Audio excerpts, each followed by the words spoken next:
할렐루야.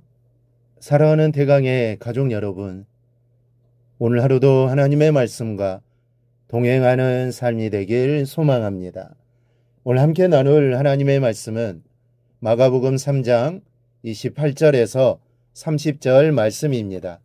내가 진실로 너희에게 이르노니 사람의 모든 죄와 모든 모독하는 일은 사하심을 얻되 누구든지 성령을 모독하는 자는 영원히 사하심을 얻지 못하고 영원한 죄가 되느니라 하시니 이는 그들이 말하기를 더러운 귀신이 들렸다 함이러라. 아멘.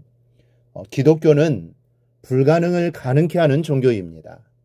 이 죽음을 부활로 바꾸고 어둠을 빛으로 바꾸고 절망을 꿈으로 바꾸고 미움을 사랑으로 바꾸고 원수를 형제로 바꾸어 놓는 그런 종교입니다. 사실 죄라는 것은 그 대가를 치르기 전에는 용서받을 수 없기에 죄입니다. 죽을 죄를 지었으면 죽어야 하는 것이 마땅한 겁니다. 죽어야만 그 죄가 비로소 없어질 수 있는 것입니다. 그럼에도 성경은 우리의 죄가 아무런 대가 없이 용서받을 수 있다라고 말씀합니다. 이 불가능한 일이 갈보리 십자가에서 이루어졌다라고 말씀하고 있는 겁니다. 기독교 역사상 가장 큰 기적은 병자가 고침을 받은 사건이 아닙니다. 땅이 갈라진 것도 아니요, 귀신 들린 사람들이 온전함을 입은 것도 아닙니다.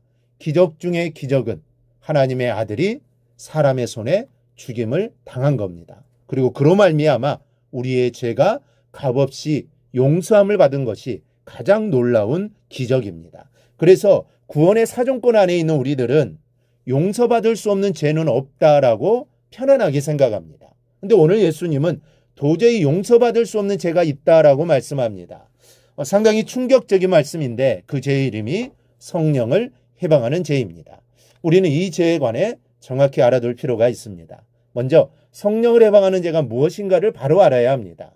이 해방한다라는 말은 대적한다는 말입니다. 이거는 불순종한다는 말과는 전혀 다릅니다. 때론 힘이 부족해서 하라고 하시는 일들에 순종하지 못할 때도 있습니다. 어느 때는 마음이 달라져서 하지 말라는 일을 하면서 죄를 지을 때도 있습니다. 그러나 이것은 죄임은 분명하지만 반역은 아닙니다. 하나님과 동행하게 되어 맞붙어 싸우자는 것이 아니라는 말입니다. 그러나 회방죄는 다릅니다. 이것은 일어나 싸우겠다는 말입니다. 하나님의 일을 의도적으로 망쳐놓겠다는 뜻입니다. 더 나아가 이것은 하나님을 밟겠다라는 뜻입니다. 죄명으로 따지자면 대역죄에 해당하는 것입니다. 이 사람의 역사를 보더라도 다른 죄는 다 용서받을 길이 있지만 대역죄는 살 길이 없었습니다. 구족을 멸해버렸습니다. 아예 씨를 말려버린 것이 대역죄입니다. 그런데 여기서 우리가 생각해 볼 것이 있습니다. 성령은 분명 하나님이십니다.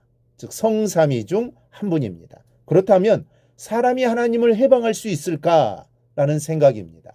여러분, 전능하신 하나님이 사람에게 해방을 받으실 수 있을까요? 사람이 흩어라 한다고 하나님의 일이 흩어지겠습니까? 생각해 보십시오. 하나님께서는 그렇게 사람이 끊임없이 불순종하고 거여가는 가운데서도 구원을 이루어내셨습니다. 하나님의 일은 사람의 힘으로는 해방이 되지 않는다는 말입니다. 그런데 하나님을 해방할 수 있는 유일한 존재가 있습니다. 바로 사탄입니다. 사탄은 에덴 동산에서부터 하나님의 일을 방해했습니다. 하나님께서 행복해 하시는 꼴을 보지 못하는 것이 사탄입니다.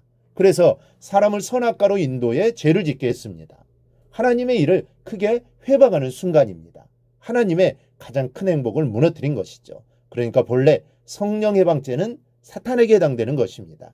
지금 예수님이 예루살렘에 내려와 예수님을 향해 바알세불에 사로잡혔다고 말하는 서기관들을 앞에 두고 성령을 해방하는 죄는 사하심을 얻지 못하고 영원한 죄에 처한다라고 말씀한 것은 1차로는 그들 배후에서 역사하고 있는 사탄을 두고 하신 말씀입니다.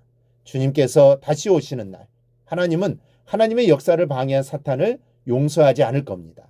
반드시 심판하여 멸하실 겁니다. 사탄은 반역자요 해방자이기 때문입니다.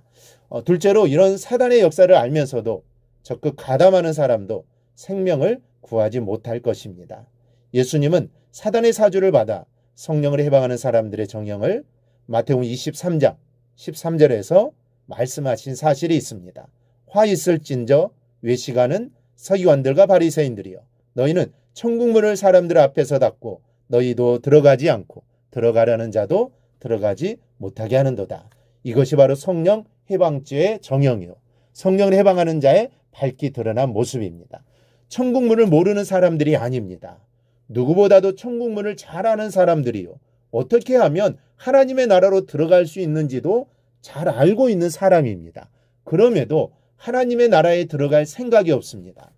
사탄의 반역에 완전히 마음을 준 사람들입니다. 그리고는 천국문을 닫고 다른 사람도 구원의 길에 들어가지 못하게 합니다.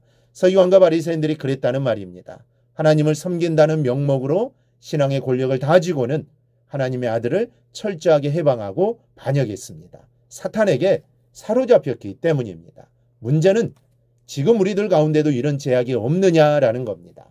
다른 사람이 아니라 내 중심이 중요합니다. 내 중심이 무엇을 향하고 있는지, 누구를 향하고 있는지 생각해 봐야 합니다. 우리의 중심이 오직 주님께로만 향해 있기를 소망합니다. 그리하여 내게 믿음의 고난이 주어질 때마다 더욱 겸손하여 주님과 형제들을 섬기는 성도들이 되기를 주님의 이름으로 축원합니다. 오늘 묵상한 말씀을 굳게 잡고 삶으로 실천하며 살아내는 대강의 모든 성도들이 되기를 축복합니다.